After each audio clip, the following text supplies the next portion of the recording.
আসসালামু আলাইকুম।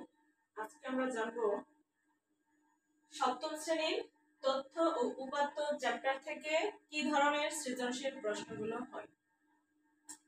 আমি এখানে কতগুলো নাম্বার লিখে রেখেছি। নাম্বারগুলো হচ্ছে সপ্তম শ্রেণীর 15 জন ছাত্রের ওয়েট কেজিতে দেওয়া আছে। 40, 55, 42, 45, 50, 56, 50 ... অনেকগুলো ওয়েট কেজিতে দেওয়া আছে। এখন আপনাদের পরীক্ষার হলে নাম্বারগুলো চেঞ্জ করা থাকবে, ওয়েট দেওয়া থাকতে পারে, বয়স দেওয়া থাকতে পারে, অনেক কিছু দেওয়া থাকতে পারে, যাই হোক সংখ্যা দেওয়া থাকবে। সেই সংখ্যাগুলো থেকে বিভিন্ন ধরনের প্রশ্ন হতে পারে। যেমন আমি এখানে কয়েকটি প্রশ্ন লিখেছি। ক নাম্বার, উপাত্তগুলো কি ধরনের? খ নাম্বার, উপাত্তগুলোকে মানের ক্রমানুসারে সাজাও, অথবা ঊর্ধ্বক্রমে সাজাও অথবা অধঃক্রমে সাজাও। ঠিক আছে। গ নাম্বার বলছে শ্রেণীব্যক্তি 5 ধরে সারণী তৈরি করো। শ্রেণীব্যক্তি 5 এর পরিবর্তে 6 থাকতে পারে, 10 থাকতে পারে, 2 থাকতে পারে, তবে সাধারণত 5 ম্যাক্সিমাম থাকে। ঠিক আছে। ওকে, এই ধরনের প্রশ্নগুলো হচ্ছে সৃজনশীল আকারে আসতে পারে। তাহলে ক নম্বরে যদি আমরা দেখি উপাত্তগুলো কি ধরনের, তাহলে এখানে আমরা যদি একটু খেয়াল করি 40, 55, 42, 45, 50, মানে হলো যে উপাত্তগুলো দেওয়া আছে সেগুলো হচ্ছে এলোমেলো আকারে আছে, মানে সাজানো নেই। তাহলে আমরা জানি হচ্ছে যদি কোনো উপাত্ত এলোমেলো আকারে থাকে তাকে অবিন্যস্ত উপাত্ত বলে। যেহেতু এখানে উপাত্তগুলো এলোমেলো আকারে আছে সুতরাং এটা হবে অবিন্যস্ত উপাত্ত। যদি বলে কেন, তাহলে আমরা লিখে দিব যে উপাত্তগুলি যদি এলোমেলো আকারে থাকে তবে সেটি হয় অবিন্যস্ত উপাত্ত। যেহেতু আমার এখানে উপরের উপাত্তগুলো এলোমেলো আকারে আছে তো এটি হবে অবিন্যস্ত উপাত্ত। যদি সাজানো থাকতো ছোট থেকে বড় অথবা বড় থেকে ছোট তাহলে সেটি হতো বিন্যস্ত উপাত্ত। ঠিক আছে। ওকে, ডান। খ নাম্বার, উপাত্তগুলোকে মানের ক্রমানুসারে সাজাও।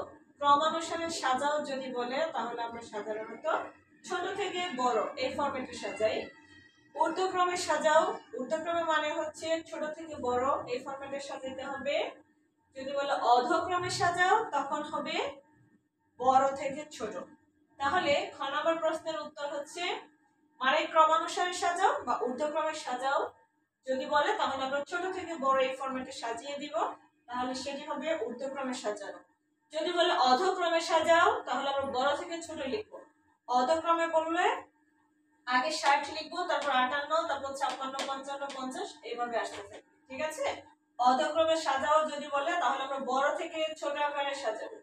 বুঝতে পেরেছি? ওকে, ডান। গ নাম্বার, শ্রেণীব্যক্তি 5 ধরে সারণী তৈরি করো। এটা হলো বেশি ইম্পর্টেন্ট প্রশ্ন। শ্রেণীব্যক্তি 5 ধরে সারণী তৈরি করো। ঠিক আছে। শ্রেণীব্যক্তি চেঞ্জ করা থাকতে পারে, তবে সাধারণত 5 থাকে ম্যাক্সিমাম ক্ষেত্রে। তো আমরা 5 ধরে সারণী তৈরি করব। তাহলে সারণী তৈরি করার জন্য আমাদের ফার্স্টে দুটো জিনিস মনে রাখতে হবে। গ নাম্বার, প্রথম হচ্ছে পরিসর বের করতে হবে, তারপরে শ্রেণীর সংখ্যা বের করতে হবে।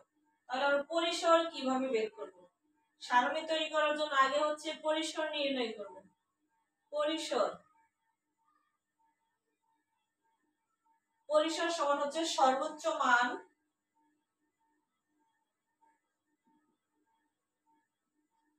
বিয়োগ সর্বনিম্ন মান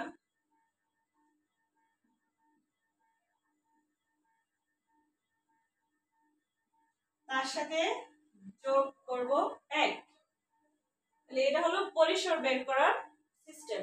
সর্বোচ্চ মান হচ্ছে আমার 60 বিয়োগ সর্বনিম্ন মান 40, তার সাথে 1 যোগ করতে হবে। তাহলে 60 থেকে 40 বাদ দিলে এখানে আসবে হলো 20, তার সাথে 1 যোগ করলে হলো 21। এই হলো পরিসর। ঠিক আছে। এখন শ্রেণী সংখ্যা নির্ণয় করতে হবে। শ্রেণী সংখ্যা কিভাবে নির্ণয় করব? শ্রেণী সংখ্যা সমান হচ্ছে পরিসর ভাগ শ্রেণী ব্যক্তি। পরিসর, পরিসর ভাগ শ্রেণী ব্যক্তি। পরিসর আমি কত করেছি উপরে 21, পরিসরকে শ্রেণী ব্যক্তি দিয়ে ভাগ করব। শ্রেণী ব্যক্তি কত দেওয়া আছে প্রশ্নে? 5। 21 কে 5 দিয়ে ভাগ করব, কারণ পরিসর ভাগ শ্রেণী ব্যক্তি, তাহলে হবে শ্রেণীর সংখ্যা। 21 কে যদি আমি 5 দিয়ে ভাগ করি তাহলে হবে 4.2। 4.2। তার মানে আমি এখানে শ্রেণীর সংখ্যা যেহেতু 4.2 আসছে, তাহলে আমি একটি পরবর্তী পূর্ণ সংখ্যাটা ব্যবহার করব। 4.2 এর পরবর্তী পূর্ণ সংখ্যা হচ্ছে 5। সুতরাং শ্রেণীর সংখ্যা হবে 5টি। সুতরাং শ্রেণীর সংখ্যা হবে 5টি। শ্রেণীর সংখ্যা 5টি। তাহলে সারণী তৈরি করার জন্য ফার্স্ট কাজ হচ্ছে পরিসর বের করব, সেকেন্ড কাজ হচ্ছে শ্রেণীর সংখ্যা নির্ণয় করব। শ্রেণীর সংখ্যা কিভাবে করব? পরিসরকে শ্রেণী ব্যক্তি দিয়ে ভাগ করব, তাহলে হচ্ছে শ্রেণীর সংখ্যা পাবো।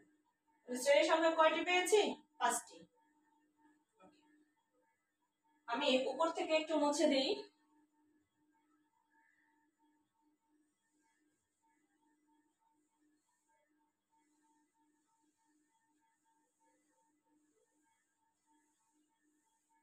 পাঁচটি শ্রেণীর সংখ্যা বানাইতে হবে, মানে বক্স করব এখন।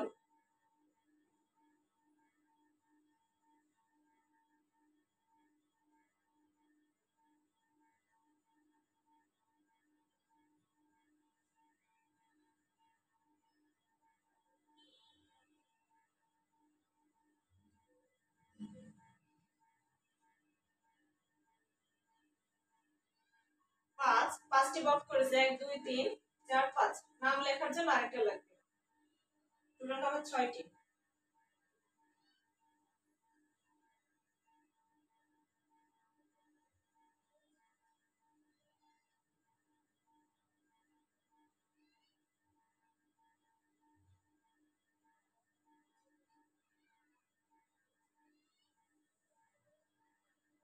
তাহলে এখানে এখন আবার 3টা ঘর বানাবো, একটা,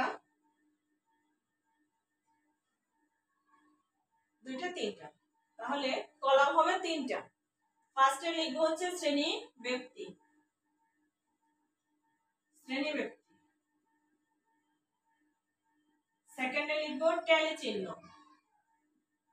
ট্যালি চিহ্ন। থার্ডে লিখবো গণসংখ্যা,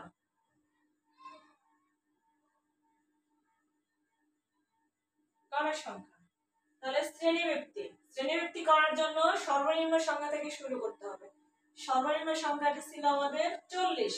আমরা এখানে 40 থেকে স্টার্ট করব। 40 থেকে এই জিনিসটা আমরা নোট করব, এখানে মোস্ট ইম্পর্টেন্ট যেটা আমরা ভুল করি, 5 শ্রেণী ব্যবধান বলেছে। শ্রেণী ব্যবধান হলো 5। 5 শ্রেণী, 40 থেকে শুরু করে 5 ঘর যেতে হবে। 40 সহ কাউন্ট করতে হবে। 40 41 42 43 44। তাহলে 40 থেকে 44। তারপরে হচ্ছে এখানে 44 পর্যন্ত আসছে। 44 এর পরবর্তী নাম্বার 45 থেকে পরের ঘর হবে। 45 থেকে 5 ঘর, 45 46 47 48 49। এখানে 49 পর্যন্ত আসবো। পরের সংখ্যা 50। 50 থেকে 54 পর্যন্ত আসবো। 54 পরবর্তীতে হবে 55। 55 থেকে 59 পর্যন্ত আসবো। 60 থেকে 64 পর্যন্ত। তাহলে সর্বোচ্চ সংখ্যা ছিল 60। আমি 60 পেয়ে গেছি, আর যেতে হবে না। এবার ট্যালি চিহ্ন বের করতে হবে। এই কাজটা আমরা কিভাবে করব? উপরে যে নাম্বারগুলো দেওয়া আছে 40, 40 ফার্স্ট ঘরে। 55 কোথায় আছে? 55 4 নম্বর ঘরে। 42 ফার্স্ট ঘরে। 45 সেকেন্ড ঘরে। 50 থার্ড ঘরে। 56 আছে 55 থেকে 59 এই ঘরে।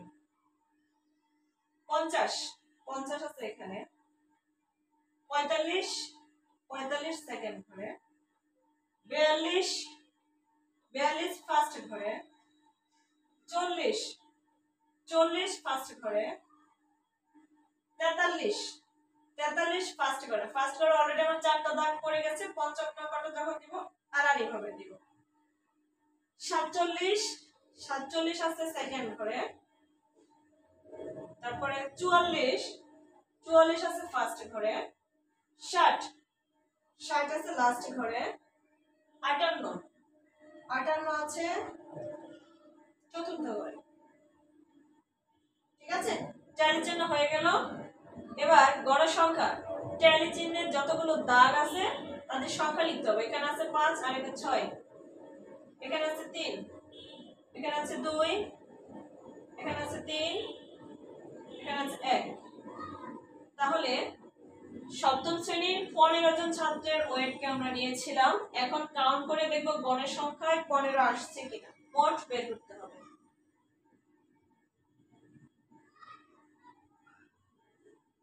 6 7 8 9 10 11 12 13 14 15, হ্যাঁ 15 আসছে।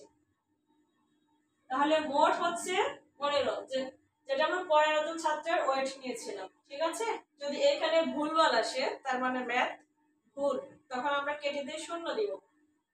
আরেকটা জিনিস হচ্ছে শ্রেণী ব্যক্তিটা মোস্ট ইম্পর্টেন্ট। আমরা 5 শ্রেণীর ব্যবধানটা ঠিকভাবে নিতে পারি কিনা, এই ঘরটা হচ্ছে বেশি গুরুত্বপূর্ণ। মানে এইখানটাতে আমাদের ভুল হয়। 5 শ্রেণী বললে আমরা 40 থেকে 45 পর্যন্ত নিয়ে নেই, কিন্তু এটা ভুল। 40 থেকে 45 পর্যন্ত ঘর হয়ে যেতে হবে 6টি।